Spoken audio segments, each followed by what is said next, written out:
Good morning, ladies and gentlemen. Welcome to the May 24th, 2023 meeting of the Board of Oil, Gas, and Mining here at the the Department of Natural Resources in Salt Lake City.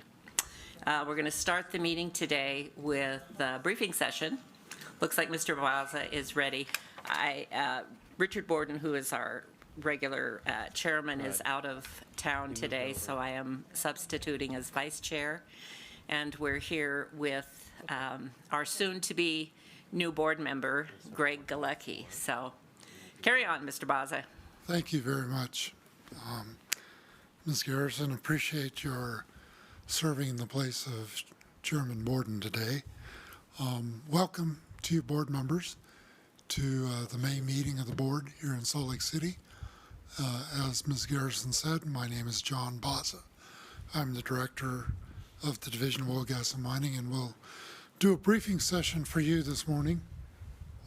We do have a matter of business, maybe a couple of matters of business. He's going to have us all go out there to get recognized. You want to come on and sit down? Seated next to me is the executive director for the Department of Natural Resources.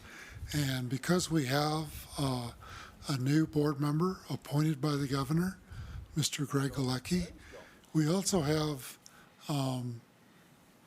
reappointments for Ms. Garrison and Mr. Church for 4 additional years on the board. And let me start by saying thank you, first of all, to these members and all the board members. Your service is greatly appreciated.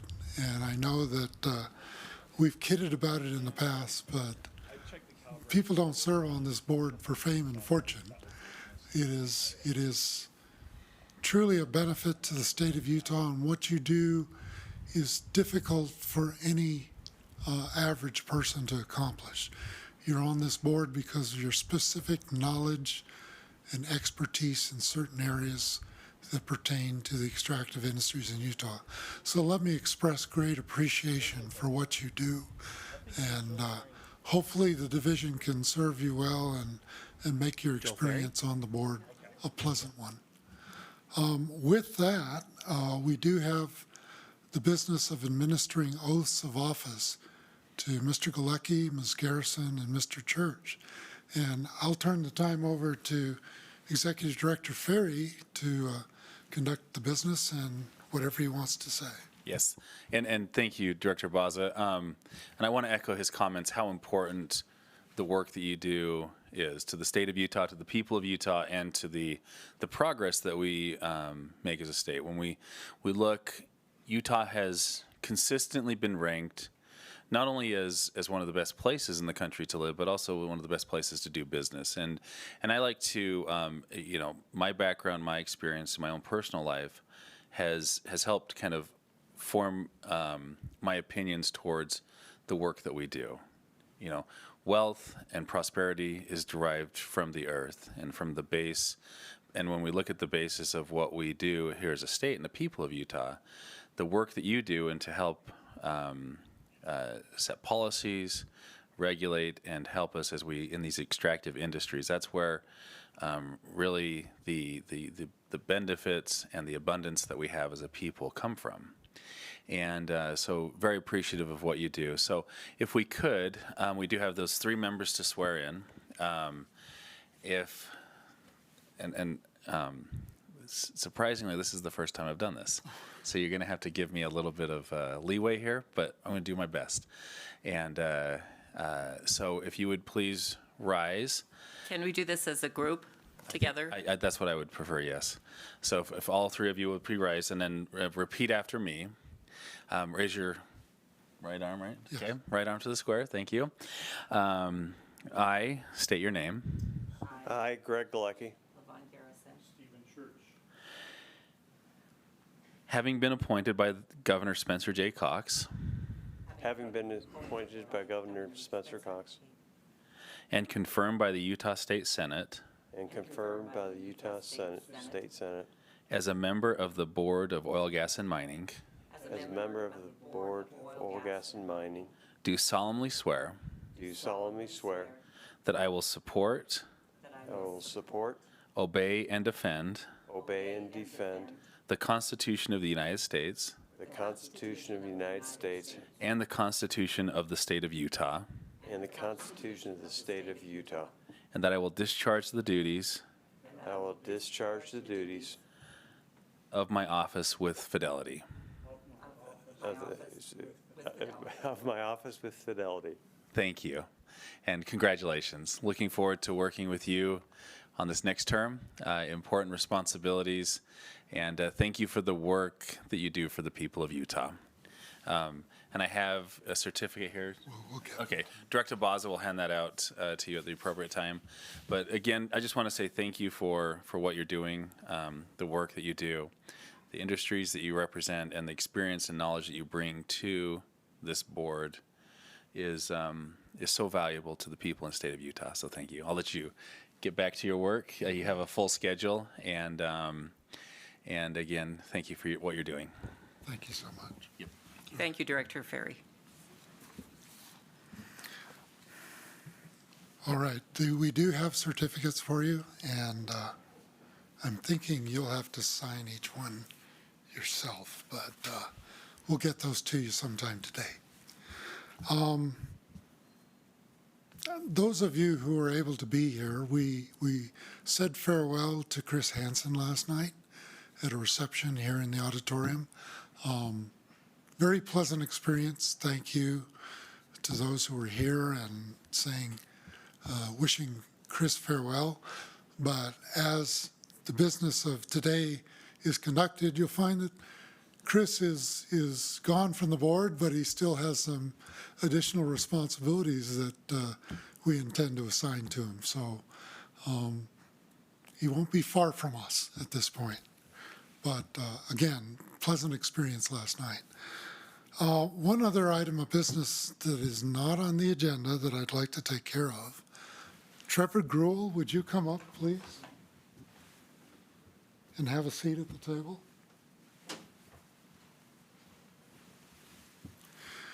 So you've gotten to know Trevor over the past couple of years. He started out as an O'Hara attorney, serving in the as an assistant attorney general for the AG's office.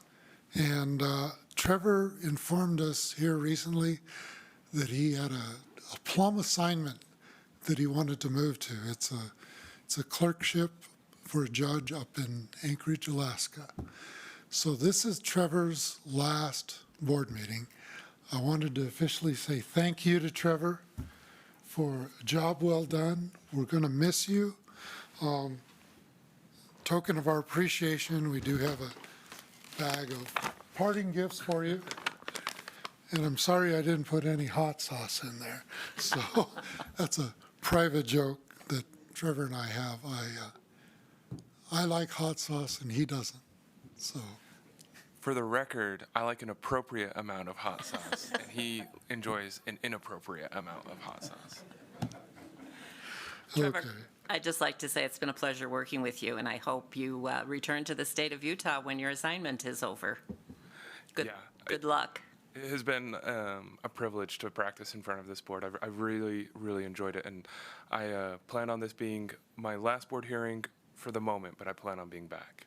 Well, I hope you listen to us up in Anchorage every fourth Wednesday of the month. I plan on it. Take care. Thank you, Trevor. All right, with those items out of the way, and welcome, Mr. Galecki. You're officially on board, and hopefully we're not going to make it too tough for you. We're going to start with the first item on the briefing agenda, which is entitled R649-9, Waste Management and Disposal Rulemaking. On the board field trip to the Uinta Basin 2 weeks ago, you did hear from Mr. Richard Powell, who talked broadly about the waste management rules. But we asked Richard to come today to talk more specifically and to provide kind of a public discussion of what the division is hoping to achieve. So Richard, do you want to come on up and proceed with your presentation? Richard is a UIC manager for the division. Fairly new in the job, but he's been working for the division for many years in our field operations group, and now he's moved up to program manager. So thanks, Richard. Okay. Good morning. Thank you. I appreciate the opportunity to be here. Last week at the board tour, I gave a lot of the same information. Today, I've got a lot of pictures and some more detail here to hopefully answer any questions that we left, gaps that maybe we had last time. Essentially, we're in the middle of. Excuse me. So we're in the process of transitioning our waste disposal program. For many years, the division has overseen the disposal of all oil-filled waste, solids. We've permitted evaporation ponds and land farms for the bioremediation of solid waste.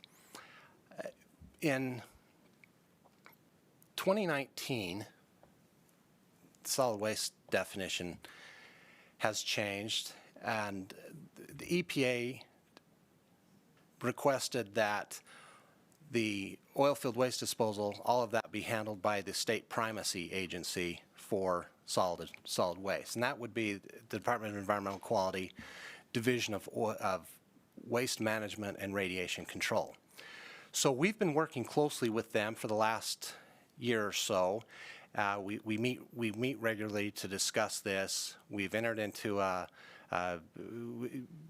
we've had a lot of discussions. There's been a lot of outreach and discussion with facility operators as we go forward with this. The basic gist right now, WMRIC has got, I'll refer to them as WMRIC, it's the Waste Management and Radiation Control. They are in the process of reaching out and developing their program to take over this thing, to take over the waste disposal.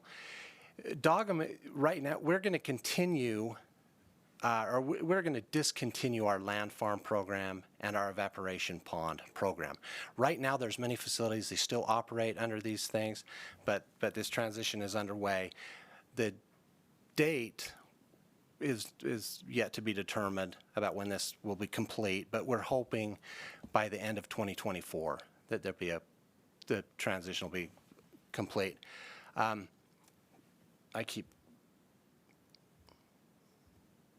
Okay, so Dogum will continue, where we'll continue is with Class 2 wells. That will be for the injection of produced water. We'll continue that program, enhanced recovery wells, saltwater disposal wells. We will continue to oversee reserve pits, their construction and closure. And then we will also, we're in the process of developing produced water recycling facility rules. So we hope to have the rules to encourage the recycling and reuse of produced water and rely less heavily on the use of fresh water out there in the basin. With a lot of that will go to fracturing and other uses potentially. Now, waste management and radiation control, they're going to start the oversight of all the solid and hazardous waste, oil-filled E&P production wastes, drilling fluids, muds, other waste, and the evaporation ponds. Right now, the waste management group, they have the tools to go ahead and permit facilities, and they have. There's a number of facilities that they've already done, but they are in the process of generating rules that are specific to oil and gas development. That makes sense because the rules that they have now, while they can issue the permits, they're not really geared exactly towards the oil and gas industry, and so they're working on that. Facilities that exist right now, if they choose, they continue to operate, they've got basically the three options here: get a new permit through WMRIC, or close under WMRIC, and this applies to all or part of these facilities. And so some of these facilities, they'll have different aspects. Some might have currently a land farm, a landfill, and evaporation ponds. And parts of those might continue, parts may not. Each facility is very unique that way. The other option that they have is closure under our standards right now. And that will apply to some of the facilities that have land farms. Some of those will be closing. There are some that are working towards getting closed still under our guidelines before this transition's complete. But after that, then this transition, then eventually all these DOGM permits for disposal facilities will be vacated once WMRIC has the financial security and those permits in place. So both agencies are undertaking rulemaking. We will strike all of our disposal rules and evaporation pond rules, and at the same time, we're working on drafting these recycle facility rules. That's well underway. I have a draft rule actually there. We're just, but that's in the early stages of discussion. So, and again, this is WMRIC. They're drafting rules that are more specific to the industry right now. So I just kind of wanted to show you, just for clarification, some of the things that we're talking about. Now, this is an evaporation pond, produced water, sprinklers there. They're used for accelerating evaporation. There's a lot of these that are out in the Uinta Basin, well, all over the state. Actually, there's quite a few of these that have been empty for years. We've got much more of the water. The vast majority of the water, produced water that's disposed of, is going into injection wells. So there's a lot of these, but there are quite a few still that are very active. But this is what they look like.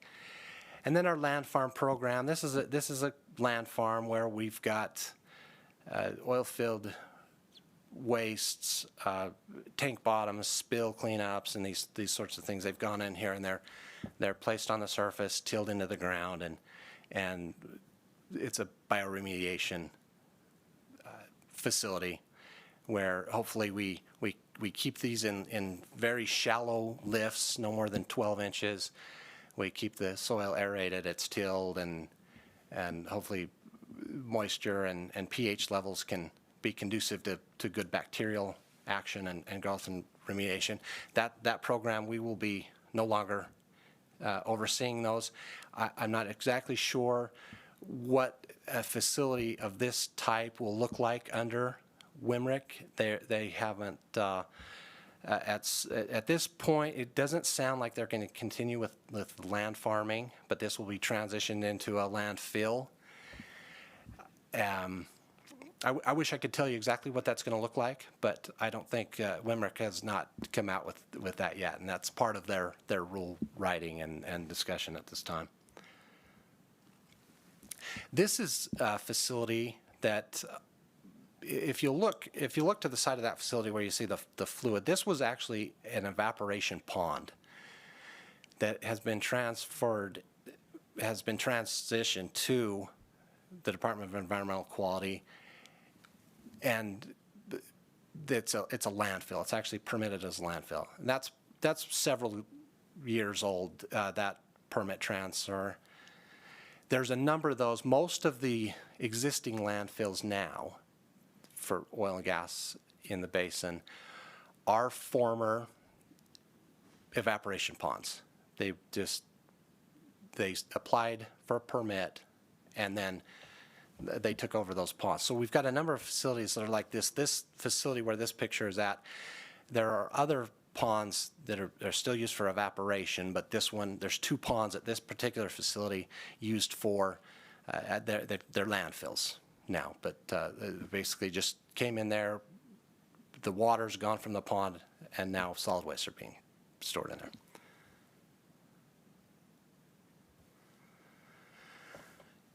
So As far as our recycle facility rules, we're in the process, our agency, of developing these recycle pond facility rules.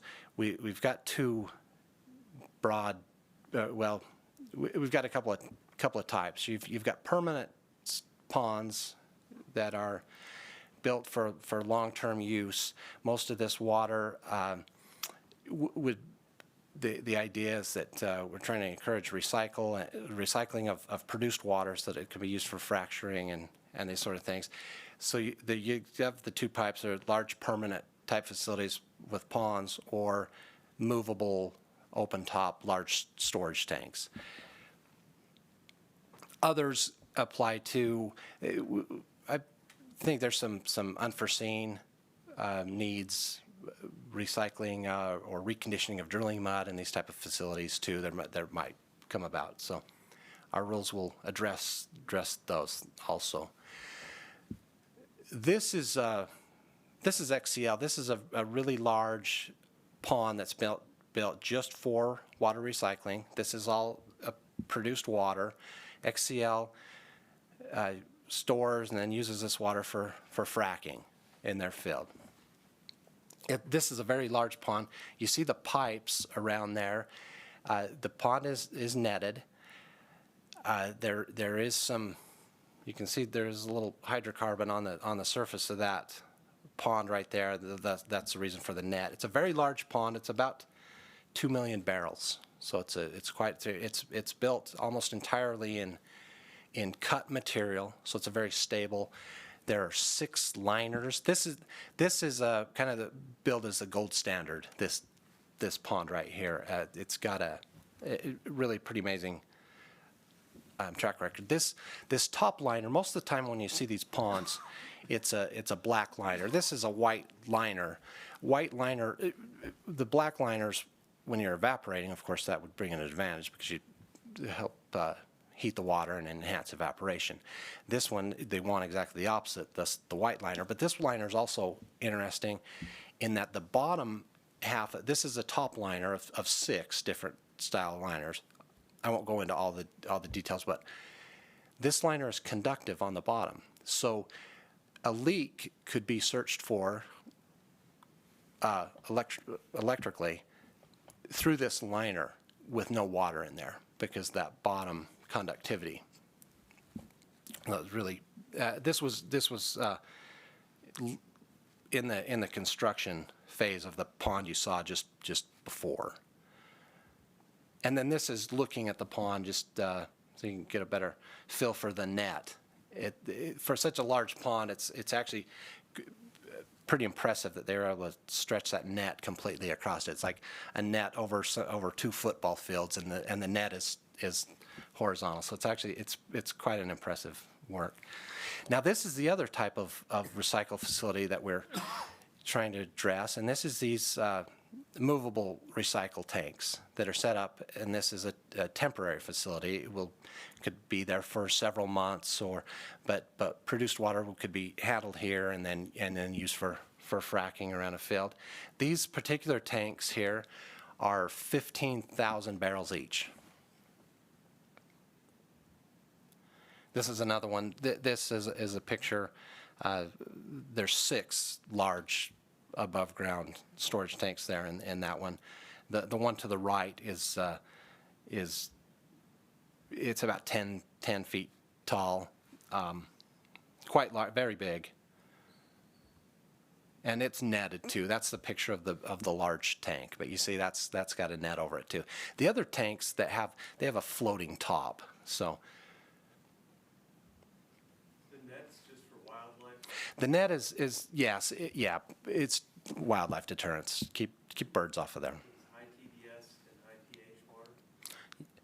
Yeah, relatively high. There's always a lot of constituents in produced water that are harmful, but primarily the netting is to keep them out of the oil. So, but that's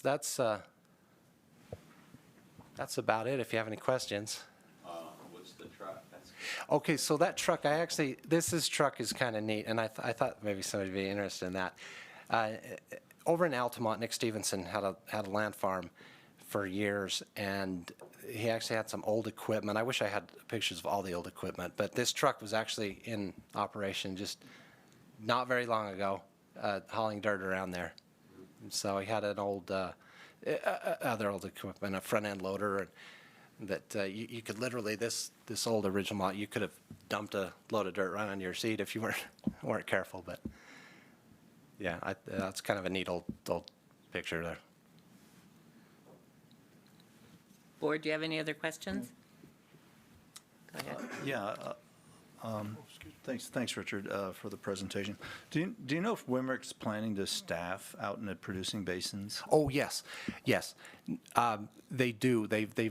From what I understand, they've recently hired someone here in the Uinta Basin, who will live in the Uinta Basin and just inspect oil and gas waste disposals out there. Maybe they'll overlap and do other programs too. They oversee all the municipal landfills and those sorts of things too. So, Okay. but Do you think they're going to poach Dogum for their staff, or? I think they're they're about fully staffed right now. Okay, thank you. So, Richard, do you see during the transition from some of these rules to RIMRIC that it's going to affect or has affected the operations or operators in the basin? Is there some uncertainty on their part that's delaying them, or is it smoothly going? There is a little, yeah. There's some unknowns there, and I think some of the operators have been a little nervous about it. The biggest issues with the land farms, because that's a big unknown, and there are some facilities that's a big part of what they do, and we still don't have really clear answers on where those facilities are going from here, whether they're going to be relined or there may be some. If there's going to be some allowance to allow the geologic setting, the soils, and that to account for the secondary liners and allow for that, I don't know. So there has been a little problem with that, and then initially the first for a long time our talks were Dogum was going to keep the evaporation ponds. But then it was determined that the produced water, if it's being just disposed of and as a discarded material, essentially a waste, that it fell into the purview of the solid waste management primacy, and so they had to take that. So that's been a change in just the last few months that we've, that determination that they will take the evaporation ponds. I don't think they'll change much. I don't think there's a lot going on right there. The big uncertainty would be with the land farms. Thank you. What's the difference between land farming and land filling? Because that picture of the landfill looks like they're dumping a bunch of stuff in and covering it up with dirt. So the landfill, they're dumping it into the lined ponds, drying it. One of the things that they're, with WIMRIC and their rule making, they're trying to come to terms with how they require the drying of the material so that they don't have a slop going into these landfills. But essentially the difference is that it's a waste dump. The landfill it's a lined pond where we're putting the. So they're not going to do anything to try to remediate the soil or do anything. They're just going to dump it there and cover it up. More or less, yes. It's that. It's not a. Yeah, they're not seeking remediation at this time with that. Okay.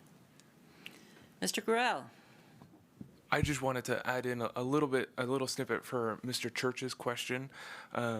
With some of the uncertainty that operators have been experiencing, the division is working in earnest to try and provide, the smoothest avenues for operators needing to adjust their permits or operators seeking new permits. The pond, the super pond, as some people call it, that Mr. Powell has shown slides of, really is a demonstration of the best engineering possible, and that came through board approval following the division's rules. And it looks like we might have, some similar operators want to do that during this transition time. And so just giving the board a heads up that you might be seeing a couple of these come through as we transition, and both Dogum and Wimrick update their rules and get rules in place to better handle this situation.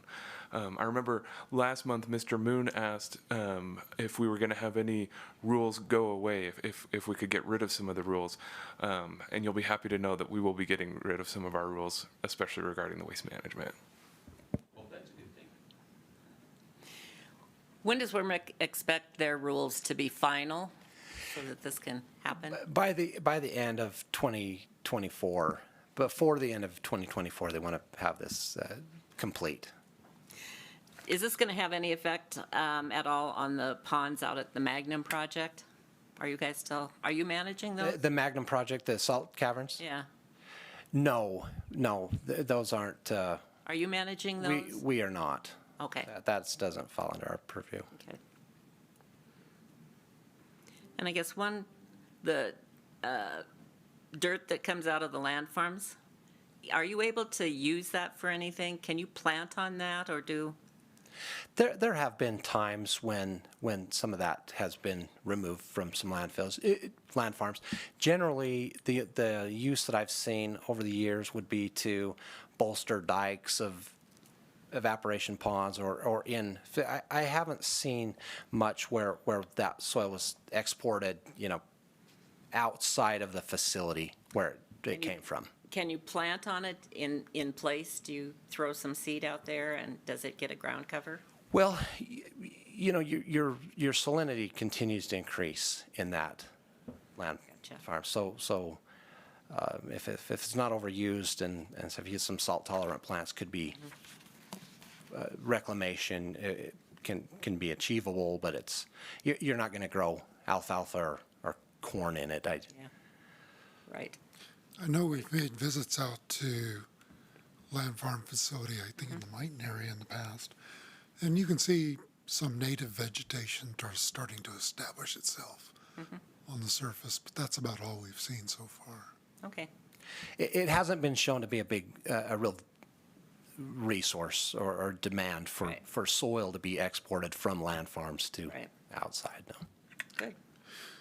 So I'm glad you asked your question about timing, Ms. Garrison, because one of the reasons we're presenting this to you is because we talked about prioritization of rulemaking several months ago, and Natasha Baloff gave that information. And we know that we want to finish the work that we're doing on bonding, but because of the transition period and what's going on with Wimrick, we feel like we need to pursue rulemaking on waste management fairly quickly.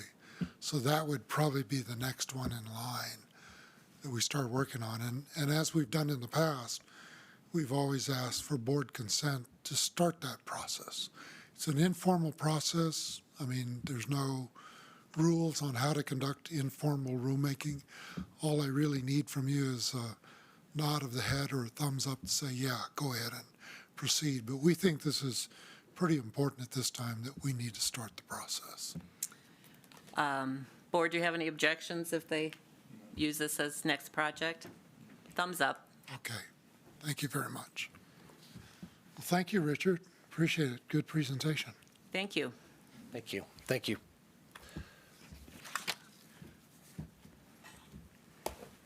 Next thing I want to do is to address a concern that I think many of us have had, and it's regarding how we do allow participation for remote hearings, remote witnesses, things like that. And maybe to start out with this, I've asked our technical team, the people behind this wall in back of us, if they would come out, and I'd just acknowledge them. So Paul and Matt and Seth, do you want to come out?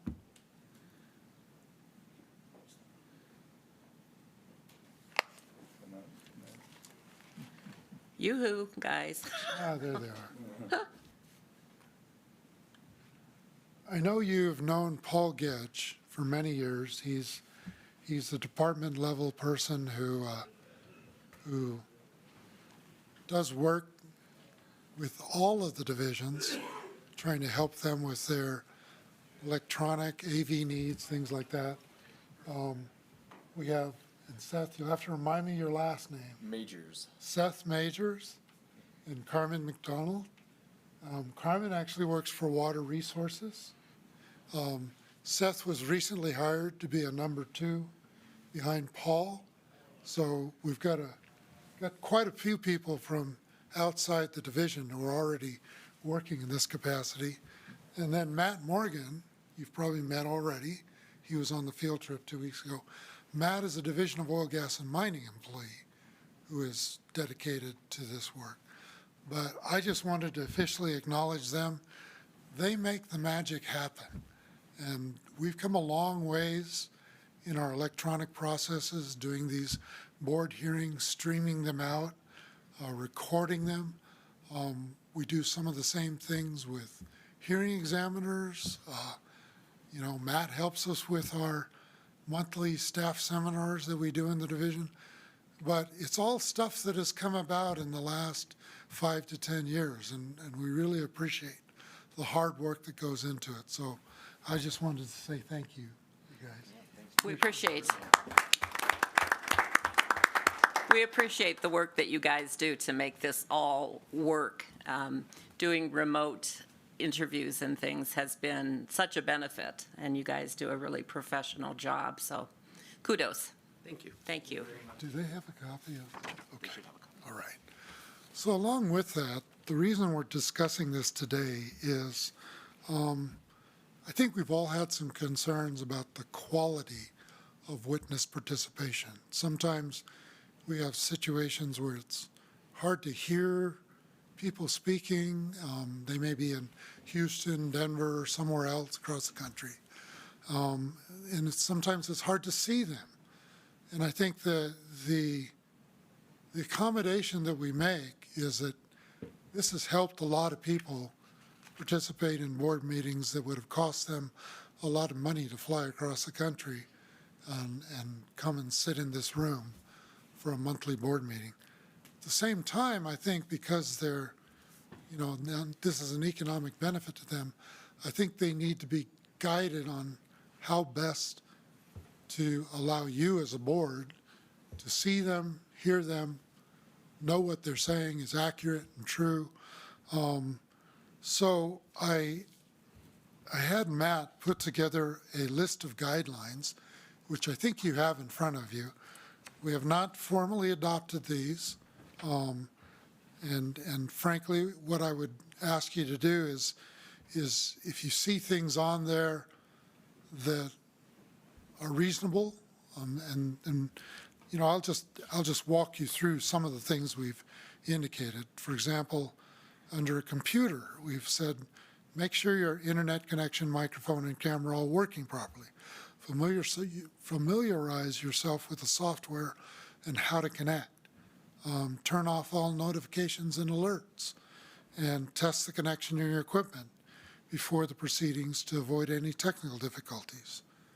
Under video, ensure that the camera is close enough to you to be seen clearly and recognized.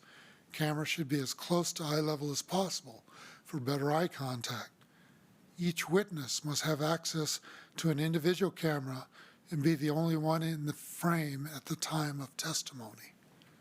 Audio, make sure your microphone and speakers are working properly. Make certain audio from your microphone is clear and legible and volume level is adequate. Test meeting audio ahead of time. And then under environment, the environment should be set up ahead of time and be free of distractions, noise, and visually disruptive backgrounds. Rooms should be well lit with even lighting on your face. Now, again, these are just guidelines. We don't intend to make them rules, but we feel like getting these out to participants ahead of time will help in the quality of our remote board meetings, remote witnesses, the public experience of live streaming this over YouTube. So if you would agree to these things, the division will start distributing these ahead of time to participants and to the legal practitioners and say, you know, this is an expectation we have at this point. Again, I'm not sure how to make it more formal than this. They're not rules, but we feel like if people can be aware of how to make the hearings better, that they'll voluntarily work to do that. You know, I think it's important for historic purposes to have a clear transcript of what we do here. And so I think this is going to help try to preserve that. I think it's a great idea. Can you give us a little bit of time to? Oh, yeah, please. Think about 'em. We don't have to make a decision Yeah. on this today, but Yeah. if you want to just let me know at some point that, Okay. you know, you agree, or if you have changes you want to make, just let me know what changes those are, and we'll try to get these out to people in advance. Thanks for taking on the project and getting us on track here, John. Okay, no problem. I only have one other item that I would want to inform you about, because it has transpired very quickly that this item has come up. But we had a situation in the last legislative session where there was a bill that was filed proposing some changes to our minerals regulatory process. And it got tied to a bill that someone else was desiring that talked about vested mining use, which is a concept that applies to some of the companies working in urban and populated areas, and how the local municipalities interact with those companies, and, you know, how those companies have some degree of authority from the legislature to work in those local municipalities. And it talks about vested mining rights. And because of the things we were suggesting, and then the stuff that was added on by this other bill, the concept was going to ask the Board of Oil, Gas, and Mining to be the decision maker for determination of vested mining rights. We didn't agree with that. I don't think the board agreed with that. We had long meetings with the bill sponsor, and eventually the bill got tabled and didn't get considered in the last legislative session.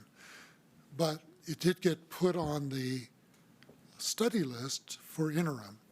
And we thought we were going to be making a presentation during the interim meetings that happened last week, but we got bumped, and it's likely that we will come up in June to give that presentation. But I wanted to keep you informed of that.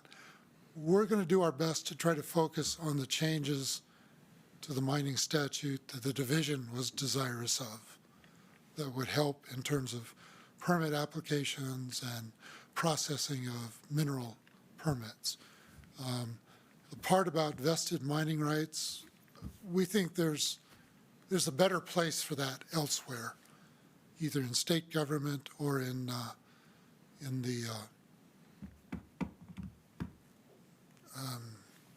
the court, the legal branch of government. So we'll keep you informed, but know that probably June, July, whenever they put us on the agenda for that presentation, we'll be giving that to the legislature. Do you need anyone from the board at the presentation, or are we going to handle it at a division level? We've talked to Mr. Begley. He probably will have to represent the board in some fashion, Okay. Especially if the concept of vested mining rights become a hot topic. But I don't know that we need individual board members there, and I'll let Mr. Begley decide on that. Okay. Thank you. Thank you. With that, Madam Chair, we will turn the time back to you. Oh, I would say in terms of calendar, save the date for July 13th, which is our next oil and gas collaborative meeting in the Uinta Basin. So if that's not already on your calendar, you'll receive information on that via email in the near future. So that's all I had. I'll turn the time back to you. Thank you. Do we have anyone in the audience who'd like to speak? Seeing no one. We have 15 minutes here before the formal part of the hearing commences, so I think we'll adjourn for 15 minutes. We'll be back at 10 to commence the meeting. We are off the record.